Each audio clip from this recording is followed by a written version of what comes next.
추수감사절은 매우 성경적인 절기입니다. 왜냐하면 그 출발이 청교도들의 신앙으로 관련되었기 때문에 그러할 수 있어요. 청교도들의 신앙까지 우리가 오늘 다 살펴보기에는 너무 힘들어요. 하지만 이 청교도들의 신앙 자체가 어떠했었는지 우리는 알 수 있는 대목이 있죠. 지지난주에 우리가 종교개혁 주일날 함께 이 시간에 다루었던 것처럼 이들의 신앙이 오직 성경이라고 하는 그 중심적인 것을 가지고 갔고, 또 오히려 성경에 부합하지 아니하는 것들을 어떤 전통이라도 다 칼같이 제거하려고 했다라는 것을 통해서도 잘 알 수 있습니다. 오늘 우리가 하는 강의의 일환 안에서도 이러한 부분들이 잠시 여러분 다룰 수 있을 것 같아요. 자, 그렇다면은 오늘 우리가 살펴볼 것은 두 가지입니다. 추수감사주일의 유래, 그리고 우리가 오늘 제목으로 사용했었던 플리머스 서약의 유래, 이것을 우리가 의미를 좀 살펴보도록 그렇게 하겠습니다. 먼저 추수감사주일의 의미를 알기 위해서 좀 전에 말씀드렸던 것처럼 이것은 유대 절기가 아니지만 기독교가 지금껏 공유하고 있는 절기입니다. 엄밀히 말하면 미국에서 발생한 절기예요.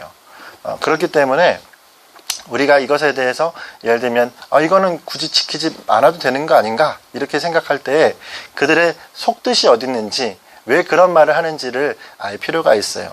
그러나 우리가 이 의미에서 우리가 좀 전에 말하였던 것처럼 이것은 굉장히 성경적인 절기로서의 의미를 가지고 있다는 것을 먼저 말씀을 드리고 싶은 것입니다.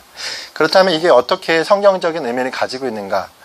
그 당시의 역사적 상황 속에서 그들이 했었던 것을 우리가 하나씩 살펴보면 좋겠죠. 아마 작년 우리 추수감사주일 오전 말씀에 제가 조금 이 얘기를 인용을 했었을 것입니다. 하지만 한 번 더 좀 주의 깊게 여러분 들어주시면 좋을 것 같아요. 자, 먼저 이 얘기를 하기 위해서는 추수감사주일이 1621년에 있었어요. 처음 그것이 1621년에 있었는데 그것보다 좀 앞서로 가야 됩니다. 앞의 역사들을 우리가 좀 살펴볼 필요가 있어요. 먼저 우리가 살펴볼 한 왕은 누구냐면 영국의 제임스 1세입니다. 스코틀랜드에서는 제임스 6세라고 불러요. 스코틀랜드에서는 그가 거기서도 왕이었고 통합, 그러니까 유니온이죠. 그 전체의 모든 영국의 초대 왕이라고 할 수 있습니다. 이 전체 통합 영국을 만들었던 장본인이기도 하고, 또한 이의 업적을 우리가 한번 살펴보자면 우리가 잘 아는 킹 제임스 성경 있죠. 우리가 있는 이 성경은 개역개정이죠. 하지만 이 성경과 전혀 다른 그 통로로 번역이 되어진 것이 바로 킹 제임스 버전입니다. 킹 제임스 버전 성경 자체에는 아무런 문제가 없습니다. 여러분 읽으셔도 상관없고요. 대신에 킹 제임스 버전만 성경이라고 주장하는 사람들이 있어요. 말씀보존학회라는 이단입니다. 이건 잘못된 것입니다. 그것만 성경이라고 말할 수 없습니다. 그래서 이 부분만 유념해서 보시면 돼요. 중요한 건 지금 그 얘기를 하는 게 아니니까 킹 제임스 버전의 성경을 편찬을 했던 것이 이 제임스 1세의 그 업적인데, 이 제임스 1세의 그 치적이 있는 것과 반면에 이들의 과실도 있어요. 그게 뭐냐면 바로 프로테스탄트, 바로 청교도들에 대한 박해를 했다라는 것입니다. 우리가 이 제임스 1세를 이제 살펴보면서 먼저 그 선왕이었던 엘리자베스 1세를 살펴볼 필요가 있어요. 그 엘리자베스 1세 이전이 메리, 피의 메리라고 얘기하죠. 그 메리 여왕입니다. 메리 여왕이 왜 피의 메리라고 부르냐면 바로 이 청교도들에 대한 가장 극심한 핍박을 했던 여왕이었어요. 그래서 그 당시에 메리 여왕이 집권하고 있을 때에 영국에 있었던 모든 청교도들이 다 대륙으로 이동을 했습니다. 이게 섬나라잖아요. 섬나라에서 대륙으로 이동을 해서 거기서 이제 가지고 있었던 다른 청교도들과 연합하여 그들이 연구하고 더 성경 안에 갈 수 있는 교리적인 탄탄한 세팅을 하게 되었죠. 그리고 나서 이제 엘리자베스 1세가 즉위를 하고 난 후에 좀 완화가 됐어요. 그래서 엘리자베스 1세랑은 뭔가 얘기가 통하겠다 해서 이들이 대륙에서 다시 영국으로 돌아오게 됩니다. 이게 이제 그 전의 역사예요. 근데 이 엘리자베스 1세 때 돌아왔었던 이 청교도들이 그 다음 왕인 제임스 1세가 되었을 때 이 제임스 1세가 좀 더 나을 것 같은 거예요. 더 잘할 수 있을 것 같은 거예요. 그래서 이제 좀 더 화친을 맺고 싶어하는 여러 마음이 있었습니다. 그래서 이 제임스 1세와 뭔가 좀 잘해보려는 초기에 그런 증거가 나타나는 게 뭐냐면, 제임스 1세 때 그의 즉위식 때 설교를 했던 자가 바로 스코틀랜드의 유명한 종교개혁자인 존 낙스라는 거예요. 저도 이번에 처음 이제 알게 되었는데, 그만큼 프로테스탄트들이 기대를 하고 있었어요. 하지만 그 기대를 저버리고 이는 기독교, 그 당시에 개신교였던 청교도들을 핍박을 하게 되죠. 그 안에 이제 여러 사건들이 있습니다. 중요한 건 이 영국이라고 하는 이 나라는 카톨릭과 다르게 성공회라고 하는 다른 그런 교파가 생겨나 있죠. 바로 국교회입니다. 이 국교회가 무엇이냐면, 카톨릭이 잘못되었기 때문에, 그러니까 엄밀히 말하면 카톨릭과 여러 이제 내분적인 관계들 때문에 따로 생겨난 것이 영국 성공회입니다. 근데 이 성공회가 가지고 있는 것 안에서 중요한 건 뭐냐면, 이 성공회가 그럼 좀 달라야 되잖아요. 근데 이것도 다르지 않다고 생각했었던 것이 그 당시에 청교도들의 생각이었어요. 왜냐하면 궁극적으로는 분리가 됐는데, 그 분리가 된 이 성공회 안에 가지고 있었던 것, 예를 들면 앞에 성직자가 설교를 하는 것이 아니라 정해진 기도문을 외워야 되는 것과, 또 예를 들면 이거 아시죠? 이걸 뭐라고 하나요? 이런 이렇게 이게 성부와 성자 이런 거 하잖아요, 맞죠? 이런 것들을 하는 것들, 그리고 이제 어떤 형식주의적인 것들이 이 성공회 안에도 계속적으로 있었어요. 그렇기 때문에 청교도들에게는 이것을 받아들일 수 없는 거죠. 그래서 이 제임스 1세한테 이제 처음에 요청을 했습니다. 이가 이제 런던으로 즉위식을 하러 오는 그 당시에 1000명의 청원서라는 것을 그들이 작성해서 그에게 전달했어요. 제임스 1세에게. 우리에게 이걸 들어달라고. 그 중에 이제 4가지의 청원이 있었습니다. 근데 그 4가지의 청원을 이 제임스 1세가 보고서 그것에 대해서 무시하게 되었어요. 이거는 오히려 폭동이다, 이렇게 여겨지는 거죠. 그래서 나중에 이 이제 문서 이후에 바로 성공회와 오히려 제임스 1세가 더 결탁이 되고, 이 청교도들과는 오히려 멀어지는 현상을 나타나게 되었어요. 중요한 건 이 이후에 이 1000명의 청원서 때에 제임스에게 성경을 대신 다시 번역해달라는 내용이 있어서 그것은 받아들였습니다. 그래서 이 킹 제임스 성경이 그때 나온 거예요. 근데 이러한 상황에서 중요한 건 프로테스탄트들과는 계속적으로 반목되어졌던 거죠. 그래서 거기에서 그들은 결국에 이 제임스 1세의 지지를 받지 못하고 계속적인 박해 가운데 있게 되어진 겁니다. 이런 상황 속에서 결국 그 박해를 이기지 못하는 상황 속에서 그들이 그러면 우리의 신앙을 지키기 위한 또 다른 행동을 해야 되겠다라는 결정을 하게 되어지고요. 그로 말미암아서 1620년에 우리가 잘 아는 메이플라워를 타고 그들이 신대륙으로 신앙생활을 하기 위해 떠나게 되어지는 겁니다. 그렇게 떠나게 될 때 그때 출발 인원이 102명이었다고 얘기합니다. 근데 도착했을 때는 104명이었대요. 왜냐면 그 중간에 임신한 아이가 이제 잉태를 했어요. 도착해서도 또 한 명의 아이가 나서 지금 그 미국에 있는 기념비 안에는 104명으로 되어 있어요. 104명의 사람들이 거기로 도착을 했고요. 근데 이 선박의 규모는 180톤, 그러니까 이건 아주 작은 성선입니다. 그리고 이 안에 생선을 실었던 상선이기 때문에 포도주와 생선을 실었어요. 그래서 거기 안에 악취들 있잖아요. 그 어선에서 나는 그 악취들, 이거는 거의 이렇게 사람이 그냥 맡으면은 기절할 정도의 어떤 그런 악취들이 나죠. 이런 것들을 가득 이제 그런 냄새와 그런 것들 때문에 많은 고생을 할 수밖에 없는 상황 속에서 그들이 이제 그곳으로 향해 가게 되었고요. 대서양을 가로질러서 그들이 항해한 기간이 66일입니다. 그 66일 동안 그들이 그곳으로 가는데 여러 많은 고생을 했다고 합니다. 악취와 싸웠다 그랬죠. 잠자리도 불편했고요. 그리고 거주 공간 자체가 너무 협소했어요. 그러니까 이 작은 배에 102명의 사람들이 함께 타고 갔다라는 것은 거의 이렇게 어떤 평범한 생활을 보장받기 위해서 간 건 아니죠. 이러한 상황이었다라는 것. 그리고 극심한 추위. 대서양을 가로지를 때 점점 이게 겨울이 찾아오는 와중이었기 때문에 추위가 있었고, 화장실 문제, 그리고 파도와 싸워야 되는 여러 가지 상황들 속에서 굉장히 많은 어려움 속에 그들이 도착을 하게 됐습니다. 천신만고 끝에 그들이 도착한 곳이 어디냐면 미국의 동부에 있는 바로 매사추세츠라는 주가 있죠. 그 주 안에 해안 도시가 있습니다. 플리머스라는 그 도시를 그들이 정박을 하게 되어지고 그곳에서 내리게 되어집니다. 여기 이제 보시는 사진이 바로 거기 플리머스에 있는 그 지도로서 우리가 볼 수가 있죠. 큰 여기 미국의 지도를 보시면은 이 지역으로 이제 도착을 하게 되어진 겁니다.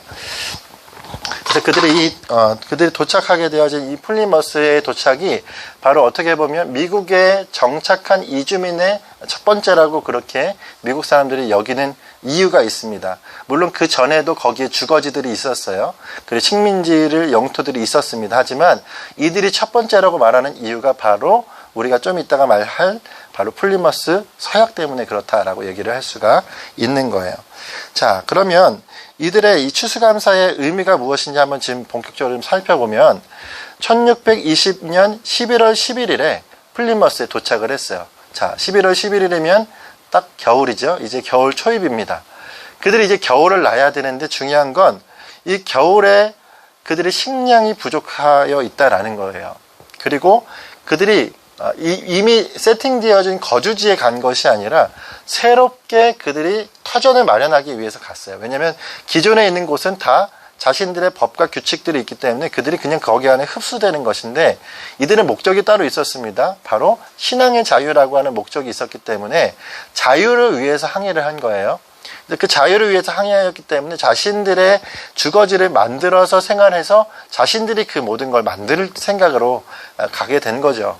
근데 거기에서 그들이 중요한 건 식량의 부족과 또 이로 인한 영양 실조, 그리고 거기에서 모든 인디언들이 그런 건 아니지만 어떤 인디언들의 또 습격들도 있었고 방해들도 있었습니다.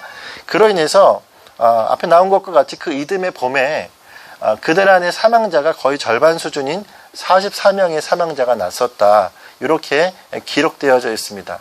많은 사람들이 그 겨울을 이기지 못하고 죽게 되어진 거예요. 여러분, 이렇게 해서 봄이 되었어요. 그러니까 그들이 이제 어떻게 보면 희망이 생긴 거잖아요. 봄에는 그래도 씨를 뿌릴 수 있으니까. 근데 놀랍게도 그 땅을 그들이 잘 알지 못했기 때문에 어려움은 계속됩니다. 봄에 시작된 첫 해 농사가 실패했다라고 얘기하더라고요. 이 실패가 왜냐? 중요한 건 그 땅에 가뭄이 있었어요. 70일간의 가뭄이 있어서 비가 제대로 오지 않는 이런 일들이 있었다라고 얘기합니다. 그리고 현지 토양에 대한 충분한 사전 조사가 될 수가 없잖아요. 그래서 그 경험의 부족 때문에 거기에서 씨는 심어놨지만 자라지 않는, 그래서 결국 흉작을 맺어야 되는 이 일들이 있었던 것이 그 땅의 현실이었습니다. 또 하나가 있었어요. 근데 그 상황 속에서 또 숙소마저 화재가 나가지고 전소가 되는 상황이 되었습니다.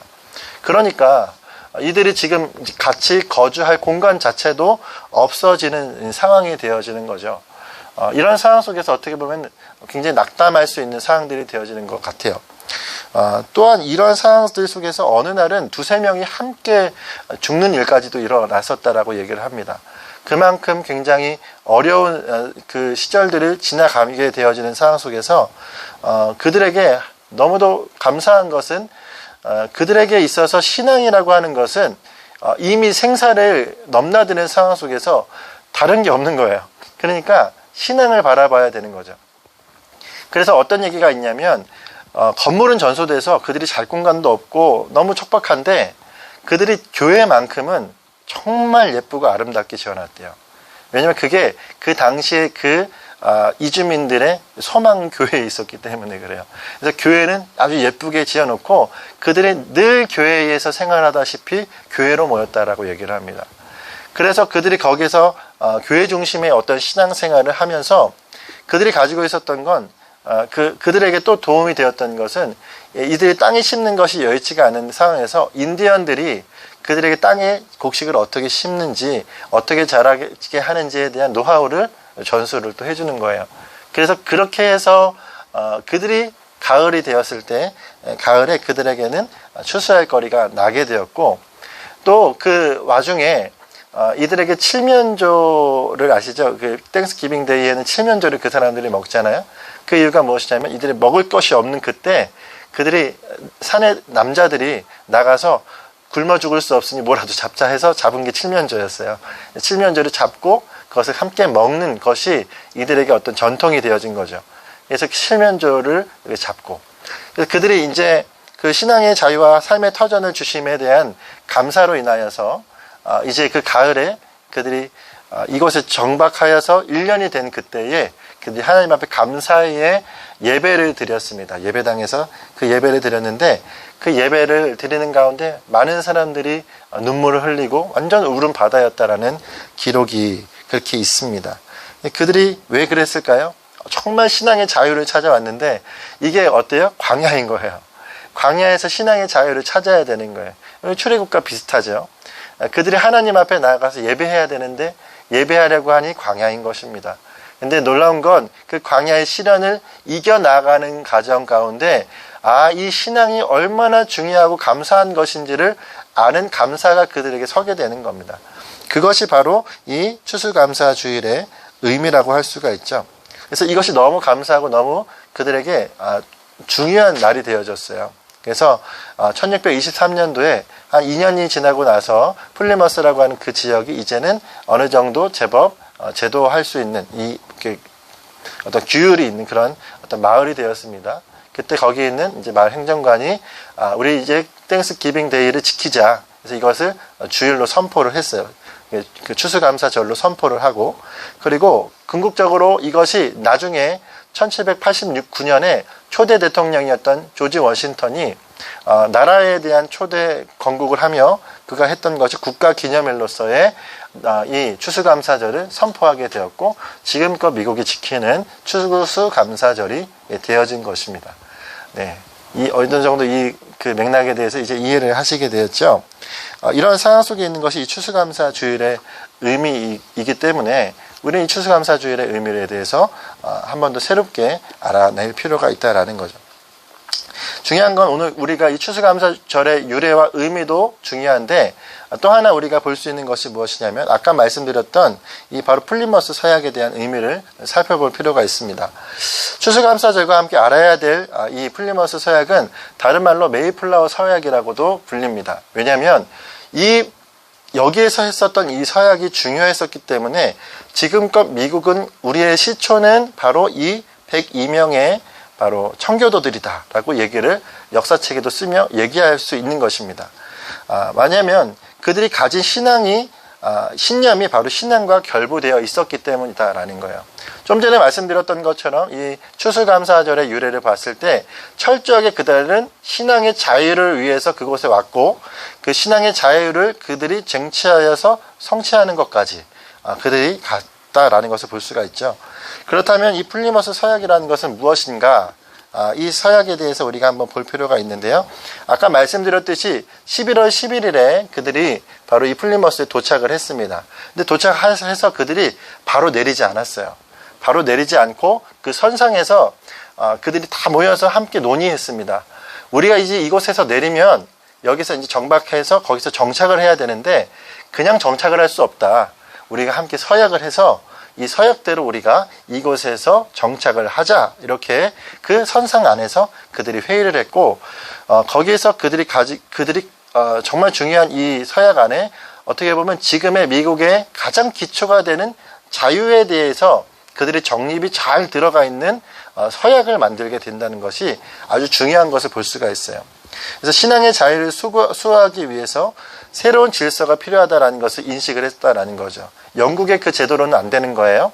그래서 다시 새롭게 만들어야 한다라는 인식 가운데 다수의 자유가 보장되는 정부를 설립할 것에 대한 문건을 그들이 만듭니다. 그들이 나라를 세우려고 간 거죠. 그러니까 새로운 하나님의 나라를 세우겠다. 자유가 보장되어져서 신앙이 마음껏 자라날 수 있는 곳을 만들겠다라는 뜻입니다. 그래서 이것이 미국의 민주주의의 기초가 되고요. 결국 하나님을 기준으로 한 입각되어진 헌법 제정의 기초가 됩니다. 이건 우리의 말이 아니라 미국에 있는 정확한 기록 안에서 찾을 수 있는 것이라고 할 수가 있겠죠. 자, 그러면 이 플리머스 서약의 내용이 무엇인지 한번 여러분 직접 읽어보시면 좋겠어요. 길지 않습니다. 두 단락으로 제가 나눠놨는데 먼저 여기 있는 글씨가 보이시나요? 같이 한번 읽어봤으면 좋겠습니다. 시작. 하나님의 영광과 기독교 신앙의 복음 왕 및 국가의 명예를 위해 버지니아 북부의 최초의 개척지를 건설하기 위해 항해를 계획했고 시도하였던 바 온 증서를 통해 바람직한 질서 수립과 보존 그리고 진실된 목적의 촉진을 위해 하나님과 서로의 면전에서 계약을 체결하고 시민적 정치 체제로 결속합니다. 네, 여기 분명히 처음에 뭐라고 되죠? 하나님의 영광과 기독교 신앙의 부흥, 그리고 국왕과 국가의 명예를 위해. 중요한 건 하나님의 영광과 기독교 신앙의 부흥이라는 거예요. 그리고 또한 이 증서를 통해서 질서를 온전히 새롭게 수립하고 보존하겠다라는 뜻을 가지고 누구와 누구요? 하나님과 사람들의 면전 앞에서 서로 우리가 계약하자, 우리가 결속하자 이렇게 얘기를 하는 것입니다. 그 결속이 무엇이냐? 이겁니다. 함께 읽을까요? 시작. 그를 바탕으로 개척지에서 일반적 복지를 위해 적절하다고 생각하는 정의롭고 공평한 법률과 법령을 결정하고 관직을 수시로 제정하고 구성 조직하기로 합니다.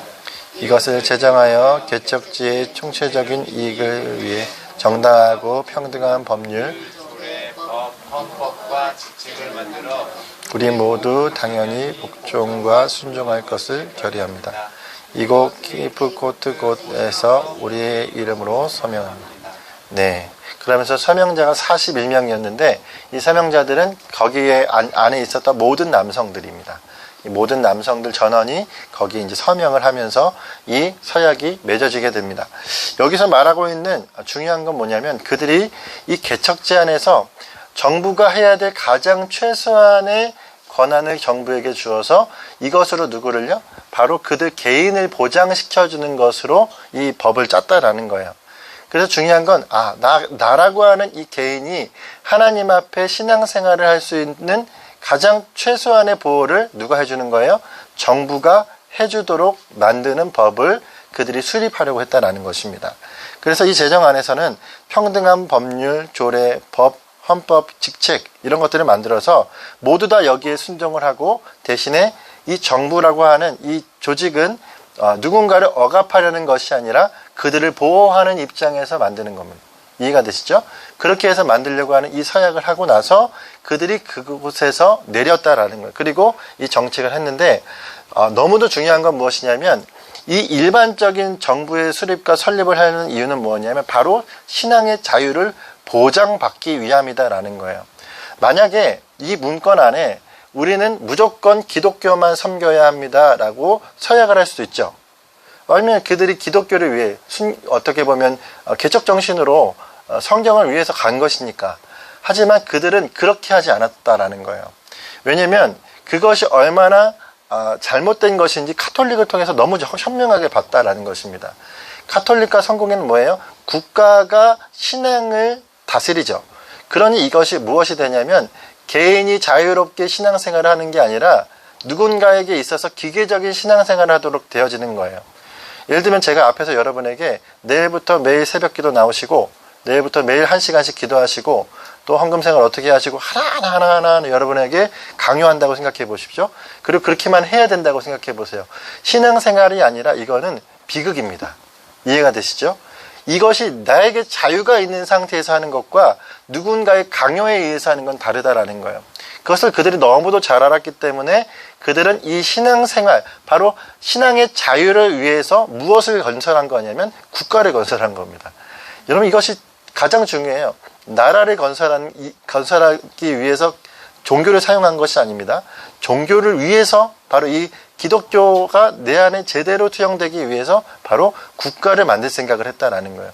이 시초가 굉장히 중요한 것이고 그것이 오늘 우리에게도 동일하게 작용되어지는 것이기 때문에 중요한 것입니다. 우리나라가 지금껏 이렇게 신앙의 자유가 건재할 수 있는 이유는 바로 이것에 있어서의 중요함이에요. 신기하게도 여러분 태어나시기 전부터 이 나라의 크리스마스가 나라의 국경일이었어요. 이 나라에 교회만 가도 추수감사주일이라고 막 나누고 뭐 과일도 나누는 것이 어떻게 보면 간접적이긴 하지만 우리 안에 어떤 이렇게 풍습처럼 나타나 있고 그렇단 말이죠. 부활절에는 계란 먹는 거 안 믿는 사람도 다 알 정도로 그렇게 하고 있다라는 거죠. 이런 어떤 기본적인 세팅이 누구에게서 왔느냐? 사실 우리가 부인하고 싶어도 결국 이 나라가 초창기에 세워질 때 미국의 영향을 받았다라는 겁니다. 맞죠? 북한만 가도 그런 일이 없잖아요. 그런 이제 영향을 받게 되어서 여기에 전리 같은 것들이 생겨나게 되어지는 거죠. 동일하게. 근데 그것에 대한 우리가 정신은 잘 모르죠.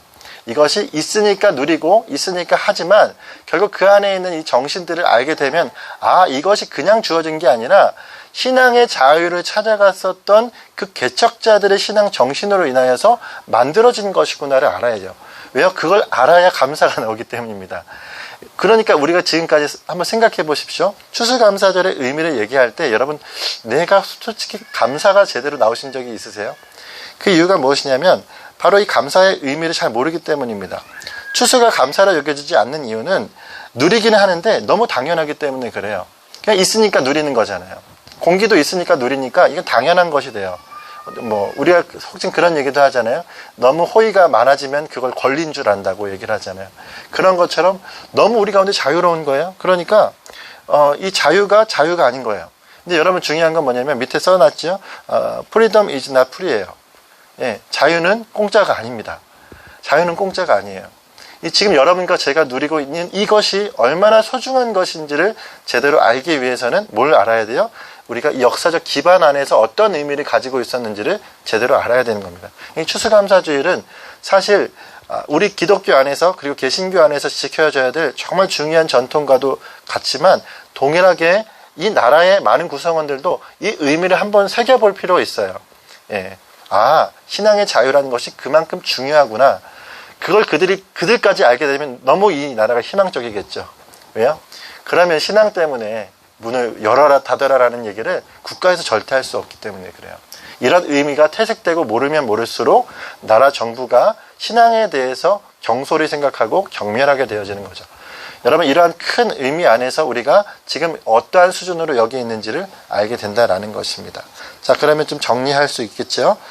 오늘 이 의미들을 여러분 생각했을 때 이 플리머스 서약, 바로 메이플라워 서약은 매우 중요한 의미가 있습니다. 미국의 건국에 아주 중요한 소스를 제공했었던 서약이면서 동시에 추수감사절의 의미가 왜 중요한 것인지에 대한 이유를 알려줍니다. 바로 신앙의 자유.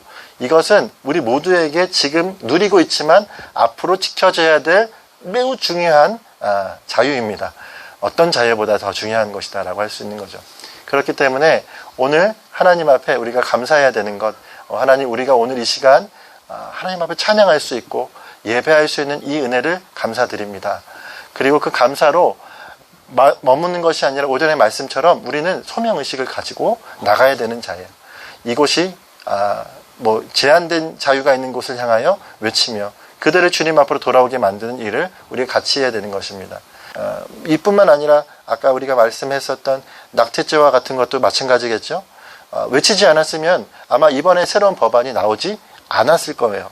근데 계속적으로 외치는 분들이 있었으면, 특히나 송혜정 대표님 같은 경우는 국회의원들 앞에 가서 호소하듯이 눈물로 그들에게 하나씩 알려줬어요.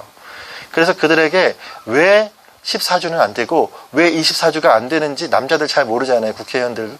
여성들은 오히려 이거에 대해서 멀리 하려고 하시잖아요. 근데 그들에게 직접 찾아가서 하나씩 얘기했는데 그중에 이 조혜진 의원님은 남자세요. 근데 이 의원님이 그 얘기를 경청하시더라는 거예요. 그리고 눈물로 반응하시더라는 거예요. 그러더니 이제 법이 어떻게 바뀌었냐. 6주로 바뀌었어요. 그나마 다행이다라는 거예요. 우리는. 사실 수정된 이후로 다 생명인데 그게 아니 6주까지라도 우리가 지켜낼 수 있다면 얘기하시는 거예요. 쉰들러 리스트처럼 유대인들을 다 구원할 수는 없지만 몇몇이라도 구원할 수 있지 않느냐, 이 마음으로 이 법을 정한 겁니다. 이걸 가지고 계속 추징하며 싸우는데 이런 일들을 하시는 분들이 있어요. 절대 가벼운 일이 아니죠. 이 일들을 할 수 있도록 하는 게 뭐예요? 바로 우리가 이걸 잃기 전에, 소중함을 잃기 전에 그것을 찾아주고 나가야 되는 것입니다. 이런 일들을 바로 교회가 오늘날 해야 되는 것이다.